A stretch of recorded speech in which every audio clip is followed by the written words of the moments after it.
پہلا مرحلہ ہے اس اتحاد کا، اور وہ اتحاد بھی اس لیے کیا ہے کہ پاکستان کو ہمیں سیاسی استحکام دینا ہے، ورنہ ہر جماعت نے اپنے منشور پر الیکشن لڑا تھا۔ تو اس وقت جو فیصلے ہوئے ہیں اس میں پیپلز پارٹی صرف اس وقت آئینی عہدوں کے اوپر انہوں نے کینڈیڈیٹس نامزد کیے ہیں،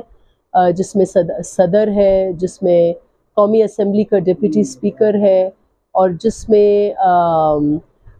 سینٹ کا چیئرمین ہے،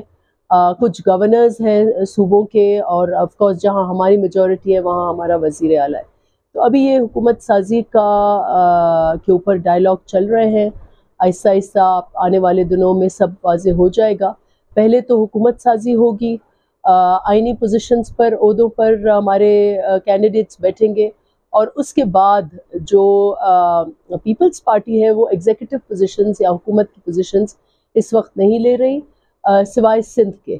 غیر مناسب تقریریں کر رہے ہیں، باتیں بھی ان کی بہت غیر اخلاقی کچھ تقاریر کی، جس کی جتنی بھی مذمت کی جائے وہ کم ہے۔ الیکشن میں وہ پورے بھرے سندھ میں جو بالخصوص الیکشنز ہوئے، میڈیا جہاں کہاں پہنچا ہوا تھا، الیکشن آبزرورز جہاں کہاں پہنچے ہوئے تھے، مجھے نہیں پتا کہ شکایت کیا ہے۔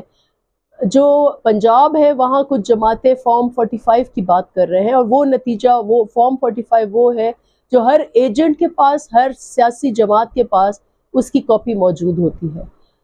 جو یہ کہہ رہے ہیں کہ ہمارے ساتھ سندھ میں دھاندلیاں ہوئی ہیں، تو ایک ثبوت بھی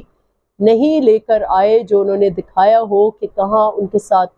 زیادتیاں ہوئی ہیں، کہاں دھاندلی ہوئی ہے، کہاں ٹھپے لگے ہیں۔ ہمارے اپنے ضلع میں ماضی میں تو یہی رہا ہے، میں تو ناظم شپ سے لے کر اب تک اس ضلع میں سیاست کر رہی ہوں، یہاں تو الٹا ہوتا تھا کہ یہاں ٹھپے ہمارے خلاف لگتے تھے، ہمارے ایجنٹس کو کتنی دفعہ ان کو مار پٹائی ہوئی ہے، ہمارے ورکروں کو شہید کیا گیا ہے نعرے میں، اور پھر زبردستی الیکشن جو ہے وہ رزلٹ وہاں لیتے تھے۔ اس دفعہ یہ ہوا ہے ہاں کہ ایٹ لیسٹ خیرپور کی حد تک میں کہتی ہوں کہ ہم نے دھاندلی روکی ہے، دھاندلی نہیں ہوئی، اور شاید اس لیے ان کا رونا دھونا ہے کہ کیونکہ یہ دھاندلی کے ساتھ الیکشن جیتتے ہیں، اس دفعہ دھاندلی نہیں کر پائے۔ میں خیرپور کی حد تک یہ بات کرتی ہوں۔ اگر جی ڈی اے کو ایسی شکایات ہے